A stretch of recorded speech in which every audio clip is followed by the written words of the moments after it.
What's going on, everybody? It's your buddy, it's your pal Spaz Phoenix, the YWC reality checking. You don't see my pretty sexy face, so you know I'm not alone. The whole band is back together. Kristen, say hello. Hey, what's up, guys? Guapo, say hello. Hola, mis amigos. Senor Guapos, back again.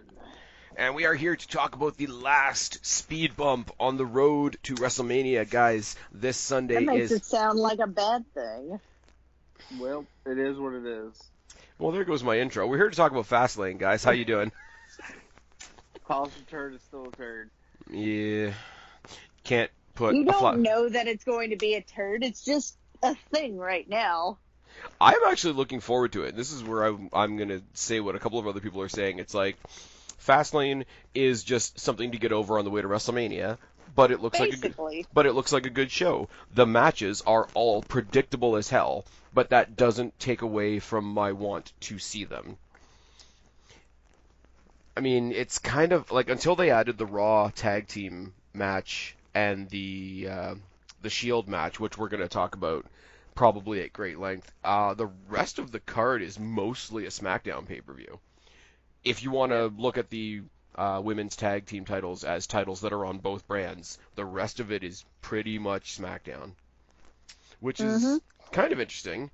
And I still don't think... except for the Raw tag team titles. That's what I said before they added the Shield thing and the Raw triple threat, Oh, which okay. wasn't announced until SmackDown, which was interesting.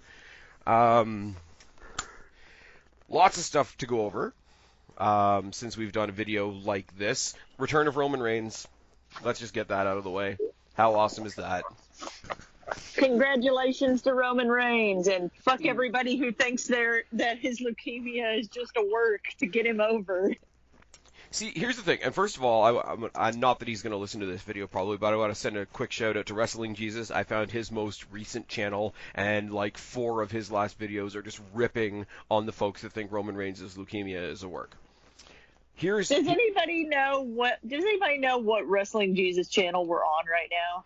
I don't know.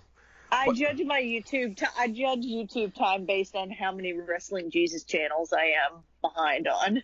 Okay, but here's the comedy of it, though, right?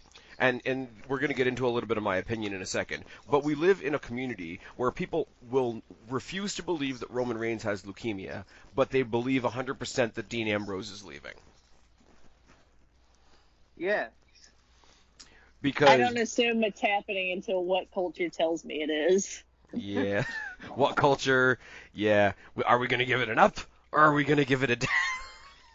Oh, no. No one. I love up it. I know he doesn't watch. I know he probably doesn't watch, but I fucking love ups and downs. I love Simon Miller. He's great. I'm going to say, like, totally outside what culture, if you've ever actually listened to the Simon Miller podcast, it's actually pretty good. It's real good. I need to. It's very sort of laid back and casual. I think it's an audio recording of the like a YouTube live thing, because he takes questions in the chat and all that sort of thing. But no, the What Culture guys in general are fucking class, and they're great. Michael Sidgwick just hating everything is sort of my fuel. Where was I going with that? Anyways, yeah, so congratulations to Roman Reigns. Unfortunately, we had the news of King Kong Bundy passing away this week. That kind of sucks. In amongst a bunch of other celebrities that died. So It's not been a great month. It's not been a great week. Also, Alex Trebek has pancreatic cancer. Not wrestling related, but still. Alex Trebek has cancer. The grandmother from Who's the Boss passed away. Luke Perry passed away. Who else passed away? Some hockey player that I'm not familiar with, no disrespect intended, passed away. King Kong Bundy passed away. It's been a sad day for the 90s. Yeah. And you know what the funny thing is, too? And Guapo, I'm probably going to use you as a reference here. Where I found out that Luke Perry passed away was on a wrestling website, because apparently his son wrestles for AEW, or is going to. Huh. I didn't know that. Like Jungle Kid, Jungle Boy. Oh, Jungle Boy? Yeah. That's Luke Perry's son? Apparently. I honestly didn't know that. Because I think the first article that I read about Luke Perry passing away, I think it was on the Dirty Sheets. So it's weird. But yeah, in amongst all these sheets of dirt. Yeah, in amongst all these other newses of people passing away. Oh, and the dude from Prodigy as well. But we had the loss of King Kong Bundy. I'm not going to get into it here. What I will say, and I said it in my NXT review, if you want a good, proper, sort of in memoriam type video, I suggest you guys all go check out Good Mic Work. He did a mic drop on the topic of King Kong Bundy passing away. I did finally get a chance to listen to it. It's pretty good. He's good at stuff like that, so instead of trying, I'm just going to redirect you guys over to him. But on the flip side of the coin, we got Roman back. He's happy with his leukemia. And the response he got, and I know it wasn't this week, the response he got the previous week was fucking great. And wrestling fans decided to not be assholes for once. Woo for wrestling fans not being assholes. And woo for the one-night return of the Shield, which we're going to talk about. We can get. He gets one. He gets one? Everybody gets one. Oh, Christ. Okay, let's jump into the card before Guapo kills us with ridiculous dad jokes. SmackDown Tag Team Championship rematch between the Usos and McMiz. I mean, does anybody think that this is not going to end in one of them turning and then we have that match at WrestleMania? I would roll my eyes, but She's not wrong. No, I would roll my eyes at the predictability of that, but it's just one of those things where, sort of low-key and kind of under everybody else's radar, Miz became that guy that you could trust with any story, regardless of how ridiculous it is. So even if we do get Miz versus Shane at WrestleMania, I still fully believe that it's going to be good. I think it's going to be good. I think it'll be fun, but I hate the predictability of it. I hate being able to be like, well, clearly this is what's happening. Maybe they'll change it up. Maybe it'll be fine, and then he'll turn like on one of them will turn on SmackDown. And see, the caveat on this is everybody assumes that it's going to be The Miz. I really want it to be Shane that turns. There's a lot. What Culture talked about it being Shane. I think that would be way more interesting. Because we've seen Miz sort of like lean toward, like, he had a weird rivalry for like a month with not Andrade, he's there now, Alberto, and he was like face but not really, and then they kind of forgot about it. I want to see him as like full-fledged face.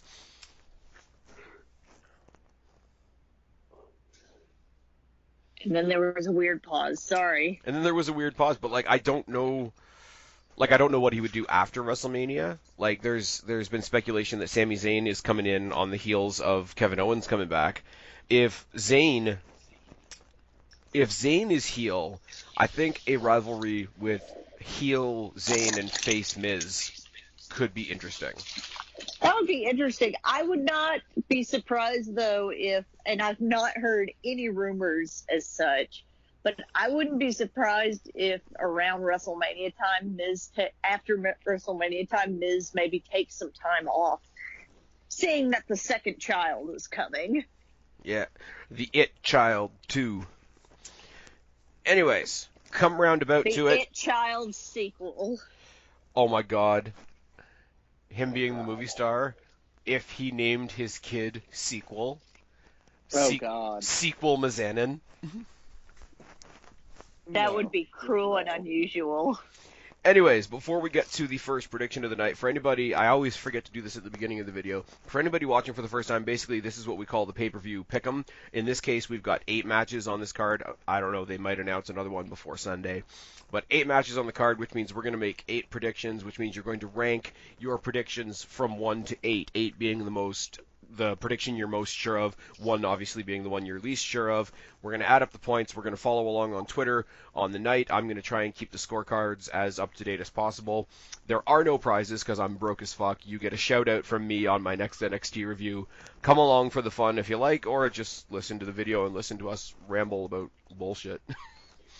Yeah. I got the Usos at 3. I have the Usos at 6. Wow. I have the Usos at 4. Okay. I think this is going to be one of those pay-per-views where we all have the same picks and, like, we all retrospectively win. And the one winner out of all of us is going to be chosen by, like, whatever match we all got wrong. Look, And let's be real here. Mizark 10's gonna be. I was about to because say, AKA Mizark 10, because he's cheating somehow still. I don't. He has a guy on the books. That has to be it. I don't know. We haven't had a Mizark 10. Hey, shout out to Mizark 10 because he's been playing around with the game with us about as long. That's because he hasn't won now because we've caught on to him. So now he's losing he a has to few throw a to couple, throw us off the scent. Well, I've got the He's got to scorecard. throw a couple. He's got to throw a couple matches. I've got the scorecard up here. Okay, in 2017 he won 3 of the pick'ems for the year. Last year he won 8. Exactly. So far this year. Exactly. So far this year with the pay-per-views we've had so far, we have myself. I won Takeover Blackpool. Guapo won Takeover Spaz Phoenix. Strife 19. Strife 19 won the Royal Rumble, and Strife 19 and Mr. X tied on the Elimination Chamber. Elimination Chamber, I gotta say, because you guys and me, we didn't get to do a proper pick'em for the Chamber. I just came up and did a quick video so people could leave their picks and whatnot. Elimination Chamber way over exceeded anything we were expecting from that pay-per-view. Fair to say? Yes, I agree. And Mandy Rose and Sonya Deville are the most underrated tag team in WWE history. Moving on. Speaking of the Women's Tag Team Championship, we have Sasha and Bayley, the current champions, the first time ever Women's Tag Team Champions, except they're not because they had those titles about 30 years ago, taking on the Battle Cows of Tamina and Nia Jax. Do you really have to go for the low blow there? I do, because they're terrible, and they take up valuable space on my TV, and Nia Jax is probably going to hurt somebody. She took out Mustafa Ali and R-Truth in one Royal Rumble appearance. Wait, is this pick'em pick for the match or for if Nia hurt someone? Do we get an extra point if we say Nia hurt someone and someone gets hurt? I don't know, because if somebody does get hurt and it's actually a legitimate injury, we won't hear about it until like after the pay-per-view. So I don't think I can include that as a bonus question. But also, let's not wish being injured onto anybody. I don't wish being injured on anybody. I don't even wish a Nia Jax match on anybody. I don't wish a Nia Jax appearance on my television. Oh yes. She actually tried to do the whole, like, when people were talking legitimately about her injuring people, and, like, she actually tried to do, like, the big time, I'm reading your tweet while I count all my money, and it's just like, no, just stop. She's worse on Twitter than Ronda Rousey. Worse. Although, Ronda Rousey on Twitter saying that Becky Lynch wishes she had a cock was problematic. There was a lot of things problematic about that whole Twitter exchange. Yeah. Your fake-ass armbar that doesn't even hurt and looks like the cock you wish you had. Which is funny because she was squealing like a bitch before Survivor Series when Becky Lynch broke into her dressing room. So she sold, in her own words, fake armbar. That's what I'm saying. I'm like, Rhonda, it's not MMA. You have to, like, actually sell. Although I will say, you guys saw Raw this week, right? Yeah. I will say the last little heel turn bit of her promo on Raw this week, I did like. Because it didn't feel, because we know she sucks at promos. Like, that's a thing. But, like, the way that she sucks makes it feel real. Like, it doesn't make it feel like a promo. Like, the way that, like, she's almost having a temper tantrum and getting frustrated and letting it show. Like, she dropped the microphone before she was finished her sentence. Like, that's how out of it she was. But then the beatdown she put on Lynch was absolutely amazing. Yeah. I've got a rant coming later. Okay, later. Well, because there's a rant about that whole situation leading into WrestleMania, and I don't think I'm going to have time in the WrestleMania pick'em to have that rant, because we're going to be talking about, like, 27 matches. So I will get to that later on. But So Sasha, you're just gonna do it early? I am because it starts here technically, right? But anyways, Sasha Bailey. Do any of us think that they're losing those belts going into Mania? They are like the feel-good story. No. And supposedly, if you listen to the dirt sheets and whatnot, they have 2 different potential opponents for those titles at WrestleMania. One, it would be a legacy appearance by Trish Stratus and Lita, and yeah, everybody rolls their eyes at, the legends coming back for one night and whatever. I wouldn't mind that. They're trailblazers. Sasha and Bailey are trailblazers in their own right. Just a feel-good match. The other possibility is the Bellas. Why do you have to make me sad, Spaz? I have Sasha and Bailey at 5. I have Sasha and Bailey at 7.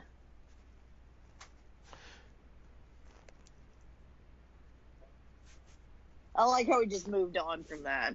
Well, no, I'm writing Whatever. shit down. You guys need to talk. We're not even Oh, going to go okay. over the Bellas. I don't even want to acknowledge it. Although we haven't seen... When was the last time we saw the Bellas? Sometime after Mania. Yeah. I was about to say, we've seen Nikki Bella since the John Cena breakup, right? No, we've seen John Cena since the John Cena-Nikki Bella breakup. Yeah. I thought we saw that. I thought we saw Nikki Bella because I was pretty sure there was Yeah. a feud of some kind where they said something about like, "I'll drop you Showdown. faster than John Oh! Cena did." That was the Evolution pay-per-view. That was when Yes, Nikki that's Bella right. took on Ronda Rousey. John Cena and his dad hair. Let's not talk about it. What else was there? It I is. know- I think... I don't even know. Never mind. I was going someplace with that and I lost it. Do you have a sentence there? Like, what's happening? I lost it. Guys, I think we just heard Guapo have a stroke. I The hamster fell off the wheel. I did the Titus World Slide. Oh, Christ. Yo, Titus O'Neil racist on Raw, just saying. Just slightly. He's dealing with the 2 celebrities, and he wants to get a picture with one of them, and then he kicks out the white guy. I'm just saying, Titus O'Neil's problematic. Moving on. Probably the most NXT match that Raw could ever give us. Revival versus Rude and Gable versus Black and Ricochet. Now, before we get talking about the match, how many call-ups are we going to have before WrestleMania? Because we just had Whoa. Heavy Machinery. Well, probably going to have more considering that Tommaso Ciampa's injured and is going to go have neck surgery. Yeah. But And you have to think that this tag team spot was meant for DIY before that happened. I don't know, though, because it syncs up pretty good with Ricochet and Black also being a tag team on NXT. And they were a tag team in the tournament that happened before the injury. I don't want to get into too much spoiler territory just in case there's people here trying to avoid, but I mean, it's out there. I didn't like it at first because I thought at first it was going to sort of take away from a little bit of the aura of Aleister Black, but the more they fight as a tag team, the more I'm starting to like them as a tag team. I don't necessarily know that that's a long-term thing. I can see, like, the Superstar Shakeup is 2 weeks after WrestleMania, so I could see them having a little bit of a tag team run and then being split off, one onto Raw, one onto SmackDown, when they sort of solidify those brands again, because everybody's kind of floating. But I mean, we got Nikki Cross, we got Heavy Machinery, we got Lars Sullivan, who's apparently lost, and WWE hasn't heard from him, so that's kind of scary. Between that and Alicia Fox, too. Oh, did Alicia the Fox same with the shit. drinking thing. And Lacey Evans just doing her, like, I walk down the ramp and then I fuck off. But that's who's going to face Asuka at WrestleMania. Oh my god, it's just so wanna- fucking terrible. I just want to say this. I have somehow pulled off a miracle, and Mrs. Guapo has been watching wrestling with me. Okay. That is a miracle. She's starting to enjoy it. Which Shout out to Mrs. she Guapo. she does not want to admit it, but she's actually enjoying it. Nice. However, she gets more and more pissed off whenever Lacey Evans walks out, turns around And does goes nothing back. and leaves. Does nothing and goes back. She's like, "What's the fucking point?" Well, that's what everyone else says too. Yeah. The one backstage sort of dirt sheety thing that I've heard is they're trying to replicate the Jarrah trolling. And I'm like, no. You can't do that with somebody that you don't know. The reason why Jarrah trolling, one, I didn't like the Jarrah trolling, but the reason why for some people Jarrah trolling works is because we were like, oh, it's Jericho, he's going to say something, and then he didn't. We don't have enough investment on the main roster of Lacey Evans it's coming off much more. Can I tell you something? Eva Marie. I didn't have enough investment in her in NXT. The whole like classy lady of NXT, and I'm gonna hit you with the women's right, can fuck off. I don't like her. Apparently on house shows she was part of the Forgotten Sons, and I would have liked to see that. Because she actually has, like, well-publicized military background and all that, so, like, if she was associated with, like, this mercenary-type group, that could have worked. This, where she's just going to go around and talk about how everybody's nasty, I'm like, no, get the fuck out. And she had a face-to-face with, like, Natty or somebody on the rampway, and if we get, like, an added match on this card that's, like, Lacey Evans versus Natalya, just stop. Anyways, why are we talking about Lacey Evans? I don't know. We need to be talking about these tag team match.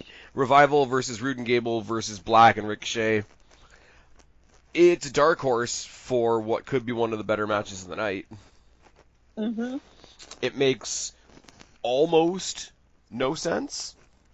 This is supposedly, again, if you believe publicity and all that, they gave the Revival the belts so that they wouldn't run away and get caught in the butterfly net of AEW. So now they're just losing to what I'm sure the main roster refers to as newbies. I don't see them taking the belts off of them anytime right now, though. Yeah, but it's one of those weird matches where because we sit here and talk about why it doesn't make any sense, that might be the reason they do it. I can tell you for a fact, Rude and Gable are not getting those titles back. It's Revival are going to retain, or they're going to try and stick in a shock moment where Black and Ricochet get it. I got Black and Ricochet at 2. Just, that's my wild sort of throwaway guess for the night. I have Revival retaining at 3. I have Revival retaining at 3 as well. However, I'll put my 2 cents in. Fuck the Revival. Really now? Why? Why is that? Because I'm representing AEW on this podcast, and they're going to come along with their butterfly nets and save everybody. Look, hey, don't shit on him until he gives his reasoning. Because fuck the Revival. Because AEW, damn it. They're going to come God damn it, Guapo, I was trying to save you. It's fine. It happens. When Vince buys AEW and stages a shitty AEW invasion with Neville and Stardust, and Kenny Omega gets renamed Kenny the Beta, get back to me. Anyways, totally random. It's on the kickoff because we don't have a cruiserweight match, is the only thing I can think of. It's Andrade versus Rey Mysterio, but I want to use this as sort of a kickoff to talk about something slightly different. First of all, there's no U.S. title match, there's no IC title match on this pay-per-view, which is weird, because you just gave those belts to Samoa Joe and Finn Balor. Yeah. They can fuck off till WrestleMania. But Samoa Joe randomly is now the U.S. champion? People wanted him to have a title. It's weird, though. Like, he won because of an open challenge with R-Truth doing a John Cena cosplay that got absorbed into the Rey Mysterio and Andrade rivalry and Samoa Joe for reasons. Well, everybody wanted him to have a title, and now he has one. Yep, Yeah. and back to the rumor mill. Apparently, he's going to be fighting John Cena's dad here at WrestleMania. Yeah, I I'm wouldn't okay with mind it. seeing that match. I was gonna say like I don't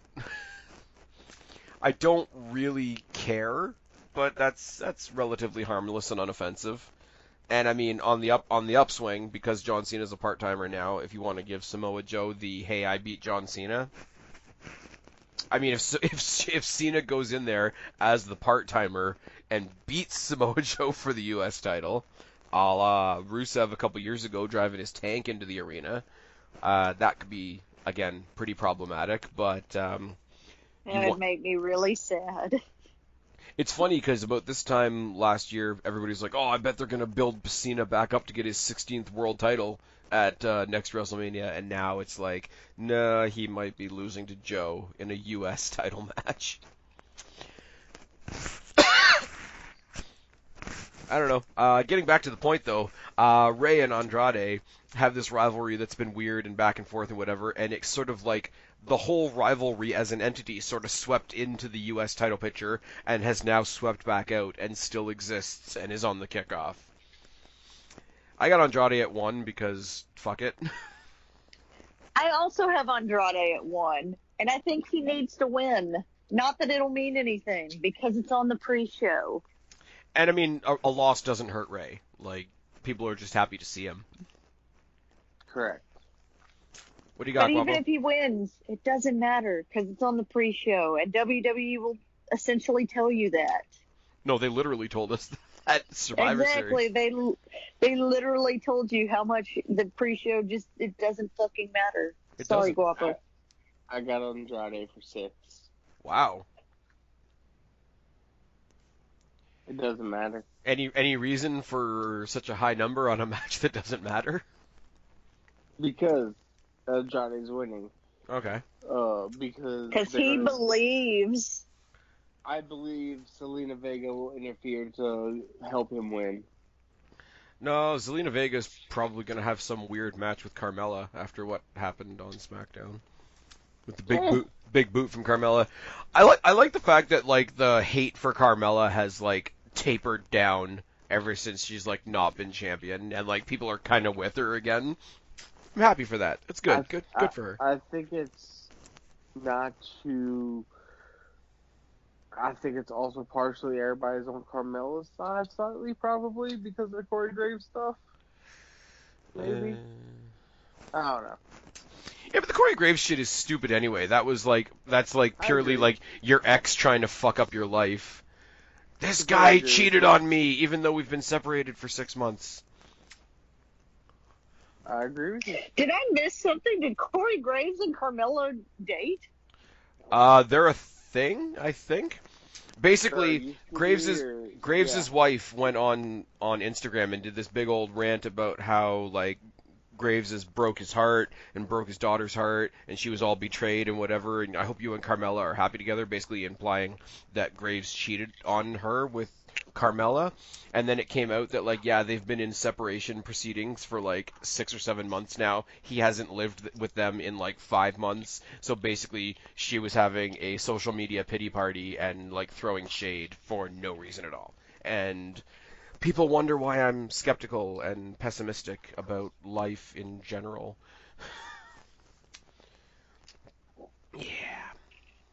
Yeah. Okay. I don't know. I'm now informed. I'm with Graves and Carmella.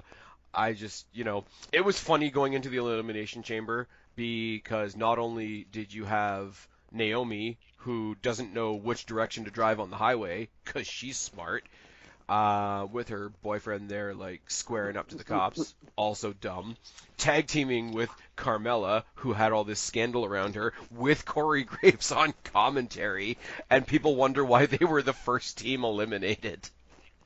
I mean, Carmella could do it with a better partner than Naomi anyway, fact, but... What was it? Naomi's just terrible. I was at the SmackDown, the live SmackDown after all that came out, after Elimination Chamber, and whenever the announcers came out, they came out to Graves' music, and That's great. I'm just saying, he was booed fairly heavily. I don't know. It just shows how, like, and I don't want to go on a tangent about this. I really don't. But it shows how much social media will, like, already decide who the bad guy and who the victim is, like, regardless of facts unveiled. I don't want to say that Graves' ex-wife is the Jussie Smollett of wrestling social media, but she kind of is. Ooh. Well, clearly I missed all of it. Yeah. People at my work still talking about the Jussie Smollett thing. It makes me laugh because I'm an arrogant asshole, and even I'm done talking about it. Moving on. You know what else is going to be awesome this Sunday? What? And you know what else is going to give friggin' Corey Graves a heart attack? What? When Mandy Rose becomes the SmackDown Women's Champion. You know that's not going to happen. I do. And it sucks because, like... This is literally just like, oh shit, Asuka hasn't been on TV in a while. We should probably give her a match. I feel bad, honestly, and don't get me wrong, I like Asuka, and the way they're treating Asuka right now is shit too, and like nobody can deny that. They're misusing the hell out of her. That's why Charlotte should still be on SmackDown, so they can have a return of their match from last year. Another story for later on. But like, how much have we talked recently? Kristen, you and I have done specific topical videos on this. We've talked about it a lot in the preview videos that we've done, etc. Everything that they've done right with the women's division, you know, getting away from, you know, the Barbie dolls and the hair pulling and the supermodels that try to wrestle and the mud matches and all that bra and panty bullshit. And we've come to where we are now. Right? With the better athletes and the Performance Center and NXT and multiple titles and tag team titles and all this sort of thing, right? But what it's done is it's given fans this built-in idea of, like, anybody that comes along that is a little bit like a Barbie doll, don't even give her the opportunity to show you that she can actually wrestle. Because Mandy Rose is a fucking decent wrestler. Not great, not Charlotte, Asuka, Sasha Banks level, but she's not a diva. And No. I'm pretty sure she's going to get treated like a diva by the fans and by WWE, and I think they're both wrong in this case. I think it's going to be a quick, like, she's good. Remember when Asuka fought Cameron in NXT, like, way back, and Cameron went to slap her, and she rolled right into the Asuka lock in, like, 5 seconds? Mm-hmm. I'm really scared that they're going to do something like that this week, just to remind everybody that Asuka's great and whatever, and she's going to get buried. And, like, I was about to say, that's a strong possibility. and that sucks. But I think WWE's, I've not heard anything. I think they like Mandy Rose. I don't know that they're going to do that. It would not surprise me if they do, but I think WWE actually likes Mandy Rose. They're giving her a lot of screen time for somebody that they don't like. And they keep having her beat Naomi. It's not a bad thing. It's real good. It just means I go on Twitter once a week and be like, look, Mandy Rose took out the trash again. What a nice wife she would be.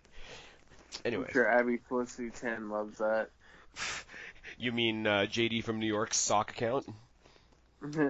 Oh, total side note, because I've never seen the Joe Cronin Out of Nowhere show until like 2 nights ago when OKFabe put something up about being on the show. Everybody on that show in the comments just rips JD from New York, and it's fucking beautiful. That's all they do. Just it's fucking great. Just go watch it. I mean, I'm a brand new subscriber to Joe Cronin and the Out of Nowhere shtick, but I'm already saying anybody that hasn't checked them out, go check it out. It's good, and obviously OKFabe is OKFabe. He's good. Go watch him. He's good. Good people. He's good, people. We're going to get him back on here eventually. Join us maybe for WrestleMania. I don't know.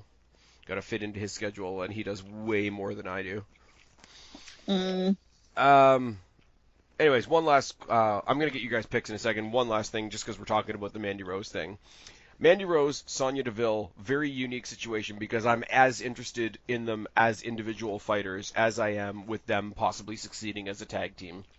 Agree, disagree? I don't know. They haven't really let them do anything past beating up Naomi, basically. So I'm still on the fence about them. I'm just saying I saw them fight each other at an NXT house show, like before they were put together as a team, and they got a really decent amount of time, like that in the style of which we've never seen on TV, even on NXT, and people don't know what they're talking about. Anyways, I got Asuka at 5.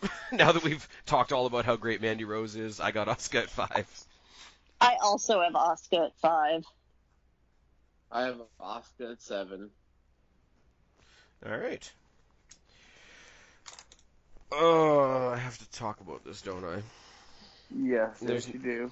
There's no way I can talk about this without somebody telling me that I am something.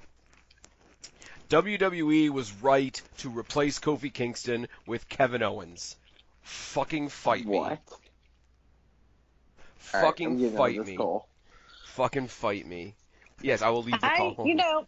I just kind of wish it would have led to something, and I don't feel it is right now. Maybe it'll change because they did say the New Day is going to be at Fastlane. New Day.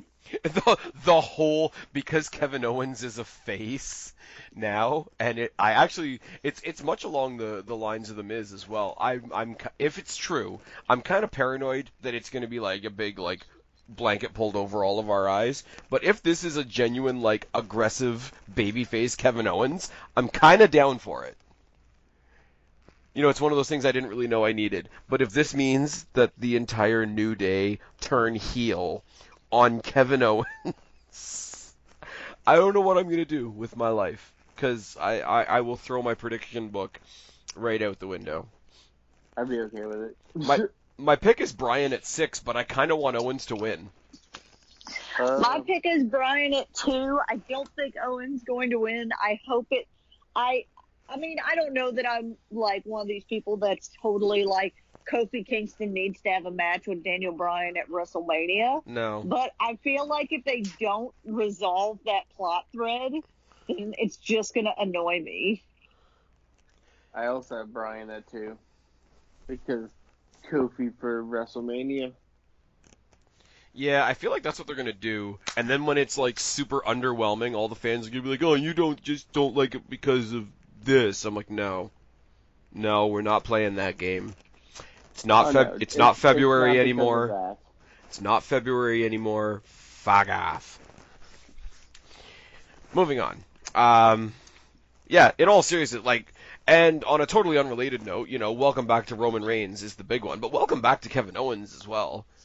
Dude looks like he's been spending a lot, I know he's been injured and he's been spending time with his family and he's very vocal about, how great that's been, so happy for him for that.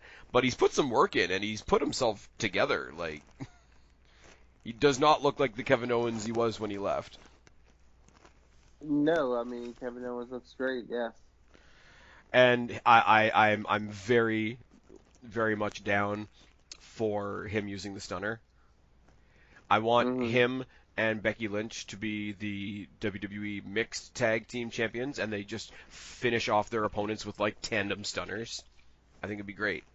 It's not going to happen because the world doesn't like me like that, but it's a thing.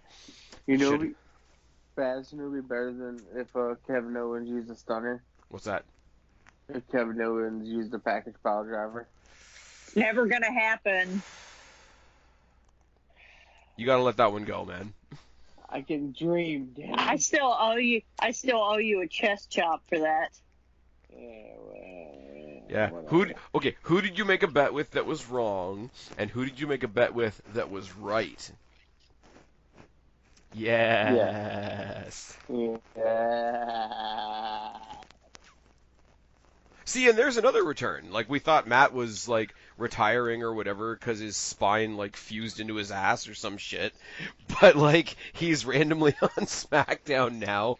The Hardys are back together and they're 90s Hardys and they're mixing it up with Black and Ricochet and The Bar and Shinsuke Nakamura and Rusev is an awkward tag team. I'm just putting that out there. I'm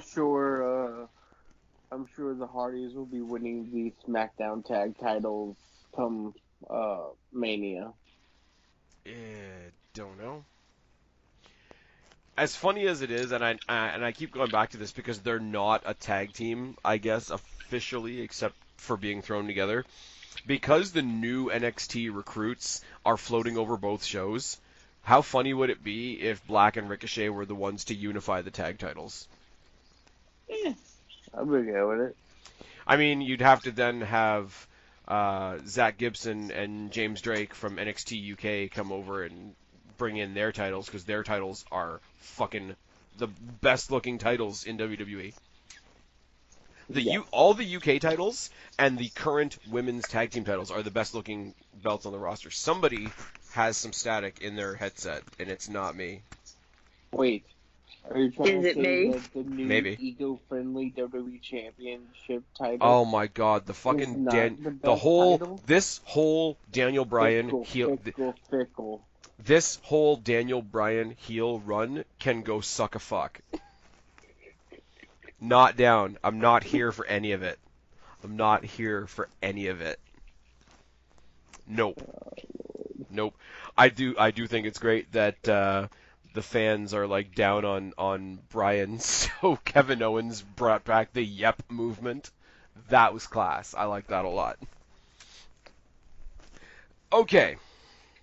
Coming to a match that in any other realm, in any other time in WWE history, if we didn't have the current outside of WWE situation that we just got over, I would say, why the fuck did they put all these guys together again? Why do we have another random, multi-person match on a pay-per-view that nobody really gives a shit about? I'm giving it a pass, and I think it's going to be good for a bunch of different reasons that we can dissect the hell out of. Baron Corbin, Drew McIntyre, and Bobby Lashley versus the one night only Shield. Yes. I don't understand what needs to be dissected about this. This is clearly just to give Roman Reigns and all of them their feel-good moment. I think this is just the, okay, Roman's officially back party. Yeah, basically. I mean, they're playing up the whole, like, for those of you that still believe that Ambrose leaving is not a work, they would not be talking about it this much on TV if it was real. So just exactly. get over that. You'll be fine. And the rumor is that they're going to do Roman Corbin at Mania, which isn't that exciting, but you know what? It's okay. Because it gives Roman a WrestleMania moment. It keeps them away from, how can I say this? It lets us enjoy him being back without going immediately back to the patterns of, like, jacking him right up to the top again. And it's a nice little, he's back, so he's at Mania. And he squashes Corbin, and nobody likes Corbin anyway. It's a gradual, ease him back in. It's the only thing I will say about them getting the Shield back together, and I get it, they're playing up the story that Ambrose is leaving, Rollins is getting himself all ready for WrestleMania against Brock Lesnar. The one thing I would have said on the return was that they should have done with Roman. I mean, no, you're not going to, give him this massively new character. He's not all of a sudden going to be a gigantic badass or that. They needed to change his ring gear. Because he was the only guy that never got rid of the flak jacket after the Shield broke up the first time and whatever. Like, Dean Ambrose went with his, like, hobo couture look, and then, Seth Rollins looks like he's something from Tron most of the time, and Roman's just looking like he's waiting for the Shield to get back together. They could have fixed that with his comeback and just sort of given him, like, a little bit of a new... I know it's a silly thing to drill down on, but give him a little bit of a new image in some way, shape, or form by immediately having his first match back be as part of the Shield. I think that idea goes out the window. It's minor, but they could have done something there, and they didn't. Yes. And I mean, their opponents are just the three goobers on Raw that have nothing else better to do, which is sad because one of them's Drew McIntyre. Mm-hmm. So I got the Shield at 8. I also have the Shield at 8. I have 3MB at 1. What? That's why he's decided to call them. Are you literally going for the other guys? Is that what the joke is? Yes. All right. Simple fact. Ambrose, crazy, turning. No, Ambrose won't turn again. Okay, tinfoil hat on for a second. If you want to surprise absolutely everybody, like, Roman? yeah, Maybe. this would be, whether people thought it was right, wrong, or indifferent, this would be the most impactful moment to do it. Now think back to the day he made his announcement that he had to go away, that he was stepping away, whatever, and it was so bad and it put a big cloud over the whole evening that just when we thought we couldn't get any sadder, Ambrose comes along and puts the nail in the coffin. Now, what's better? Sad, sad, sad, sad, sad, worse? Or 2 or 3 weeks of really, really celebratory brotherhood, getting back into form, let's all celebrate. Like, it's so good that the crowd is actually behind Roman. We're on the highest of highs as we can be with the Roman thing, with the Shield thing. It's that fictional feeling of, you know what, everything's okay, and then it gets taken away by Roman. That'd be pretty crazy. They're not gonna do that, but that'd be pretty crazy. It's the same. It's the same concept of why will they never turn John Cena heel? They're never going to turn basically. Roman heel. They turned John. Especially not after. Okay, here's my theory. Here's my theory though on this, right? And I've had a lot of bad things to say about Cena in my life. I don't care now because he's the part-timer and he's just taking the piss out of everything, and I'm kind of there for it. They turned Cena heel by making him Two-Face. Now, that's not me excusing it, because I don't think it actually worked, per se, but they did it in such a way that he was face for the people that wanted to cheer for him, and he was heel to everybody else. So, I'm not saying that that is a good thing, but they turned John Cena heel by making him Two-Face. They can't do that with Roman, because it wasn't as gradual, and it wasn't as sort of layered as the John Cena hate was, but I'm saying Roman turns heel. And what's the pattern developing with Vince McMahon right now? Anybody? XFL? No. We thought we were getting the match with Becky and Ronda Rousey. And what happened? At the last minute, nope, Becky, you don't have that match. Charlotte does. We thought we were getting Daniel Bryan versus Kofi Kingston in a really nice feel-good moment at Fastlane. He came in. Kofi, you don't have that match. Owens does. Roman turns heel at Fastlane. The next night on Raw, there's a promo between Brock Lesnar and Seth Rollins. Vince comes out. Seth, you don't have that match. Roman. That would. I would be so annoyed with that just because we've done that 3 times now.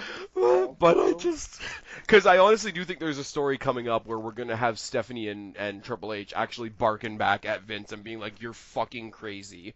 Like, okay, we know they make these choices all the time. They don't pick the people we like, but they don't make that part of the story itself. The morbid Michael Sidgwick-esque darkest part of me really wants it to happen. Also, they're not going to pull Roman's good. I don't want to say. They don't want to take Roman now that he's over with the fans because he's came back and beat cancer to then be destroyed by turning him heel. Yeah, but have him come out and cut a promo. And I mean, anybody else could do this and it would be considered brilliant, but because it's Roman, nobody would do it. Have him come out and cut probably in some ways the most stereotypical promo he could You know, like, I busted my ass in this company for years and years and years, and you people never gave me a shot. You compared me to my cousin. You compared me to the Usos. You compared me to this, that, and the next thing from my long lineage. You always told me I never measured up. I was always the guy you guys didn't want, and now you cheer me because I beat leukemia because you want to feel better about yourselves. Well, go fuck yourself. Why am I not writing for WWE?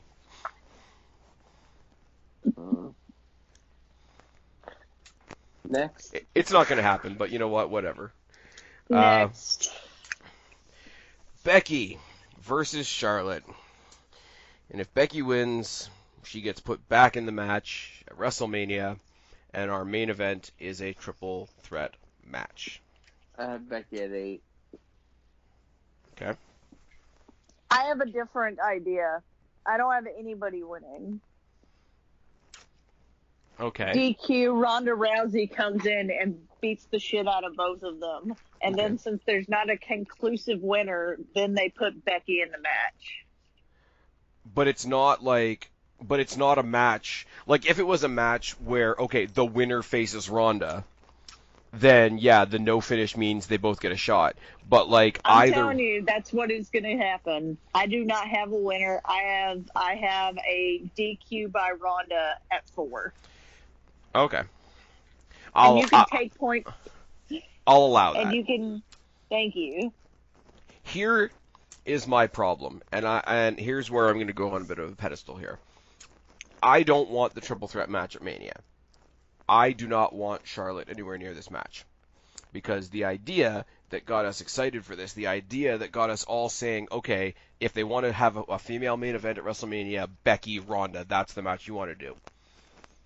Now, a promoter's job, or part of a promoter's job, is to pick a direction and go with it. Not necessarily be waned by the fact that Spaz doesn't like it, or Kristen doesn't like it, or Guapo doesn't like it. Make a decision, go with it, and then build around it in a way that if the people didn't like it in the beginning, they'll like it by the end. You have an idea, you have the story becomes your product, and you have to sell that product, whatever you've decided it's going to be, to the crowd. That's what a promoter should do. But sometimes you don't have to change it and make it your own and then convince people that it's good. Sometimes you just need to leave it as it is. Now, the argument to this, and I'm going to go back to What Culture, and I'm going to go back to Good Mic Work, and I'm going to go back to OK Fabe, because they all pretty much say the same thing. The match quality in ring, bell to bell, could very well be improved by Charlotte being in it. I lost my train of thought. There we go. I'm not denying that a triple threat match between these three women will be fantastic. I'm not denying that all three of them will put in the work in their own ways, and I'm not denying that it could potentially be even slightly, if there is a definitive term, more main event worthy than a one-on-one match. But what I am saying, and this is no disrespect to Charlotte either, she becomes sort of the victim in what I'm about to say, because I'm basically kicking her out of the main event of WrestleMania. It's nothing against Charlotte, because we all know how great Charlotte is. But the comparison that I have come to, the comparison that I have settled on, is Charlotte versus Becky versus Ronda as the main event of WrestleMania is steak at Thanksgiving. There is nothing wrong with steak. I like steak. I actually like steak better than turkey. But you don't have steak at Thanksgiving because it's not right. And this match, while it might very well be awesome, is not the right match. That's it. That's all I got. I mean, you said everything I kind of wanted to say, but this is the match we have. This is the match we're getting. Because there's no situation right now that ends in us getting Ronda and Becky one-on-one. Because it's either Ronda versus Charlotte, or it's Ronda versus Charlotte versus Becky. Some people have even said that, like, hey, maybe WWE's going to screw over Becky and we're just not going to get it, period, and fuck us. And I'm like, yeah, no. People are going to, like, unorder WrestleMania if they do that.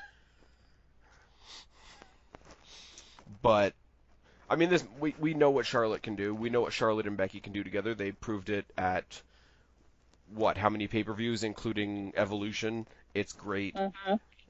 Charlotte's great. Charlotte may be a better wrestler than Becky, but nobody cares about that. People are behind Becky. Like, the comparisons between her and Austin are there for a reason.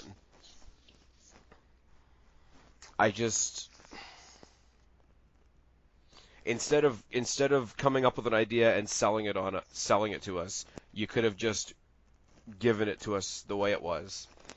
And I'm going to sit here when WrestleMania comes around and I'm going to bitch about what's probably going to be a great match. And does that make me kind of shitty? Probably. But sometimes I want what I want when I want it. And if there's any hill to die on leading up into this WrestleMania, I think that's the one. And I have ranted, and I am done on my pedestal, podium, whatever you want to call it. Guapo, say something. Guapo's falling asleep. Spaz is falling asleep. Kristen's falling asleep. This is going fantastic. We're on the fast lane to WrestleMania, folks. Mm. And even though there's and it sounds like we don't give a shit. This is the thing, though. Like, we're drab in the conversation of it because we pretty much know exactly what's going to happen. But the fact that there's not much to, like you said before, there's not very much to dissect when we know where they're going. But it doesn't mean that it's not going to be good in the interim. Give me Becky and Charlotte. It's probably going to be the main event. I think we're going to go into another pay-per-view where even though there's no Universal title match, the WWE title match is still not going to win. Because I think that one's going to have a fuck finish. New Day turn heel. It's going to be good. So, think about it. Like, potentially, we have Shane McMahon turning heel, the entire New Day turning heel, Roman Reigns turning heel. Oh, I think you're full of shit if you actually think that Roman Reigns is turning heel. It's one of those ideas that's so good that it solidifies that it's not. Is the entire SmackDown roster turning heel, or is it just the New Day? Hardy Boys turn heel? Maybe. They're not in the match, though, so... Everyone turns heel. Except John Cena, and then John Cena beats them all in a battle royal that lasts all 7 hours of WrestleMania. You laugh, Done. It might happen. It might actually Done. happen. It might actually happen. Although, I will end this on a high note. One more rumor I've heard about WrestleMania. We talked about the women's tag team titles and how it might be defended either against, Lita and Trish, which will be awesome, or the Bellas, which will just make me laugh. There is a chance that Bayley and Sasha have 2 matches that weekend and go to NXT the night before and defend the titles also against the Sky Pirates. So they could be the only superstars WrestleMania weekend to have 2 matches. Yes. Just another thing that I've heard. I don't know. Play around with that if you want. It'll be interesting to see where they go with the whole Ciampa thing, but that's another conversation for closer to TakeOver. And I think we're all officially out of gas. Yeah. Anything else to say about Fastlane? Nope. Guapo?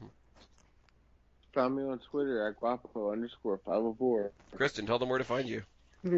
Find me on Twitter at BlackCatFeline.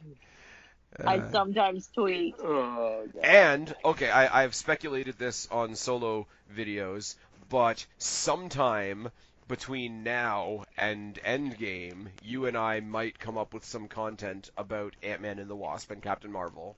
Maybe, perhaps. Maybe, perhaps. Yep. We gotta do I'm something. gonna go see Captain Marvel this weekend. Me too. I'm seeing it in the VIP between a house show and Fastlane. I'm just saying I want in on Endgame whenever y'all do that. Yeah. We won't do a whole other, one video reviewing 19 movies, because that was a mission. Good call. Anyways, And after all of that and all the social media and all the personal plugging, you guys know where to find me or you wouldn't be here. I've been Spaz, she's been Kristen, he's been Guapo. We are your YWC Reality Check. Subscribe up there, talk down there, start a conversation. Keep all of these conversations going. Put your picks down in the box below. But until next time, I am tagging out. Bye. Adios, amigos. Kristen. Good night.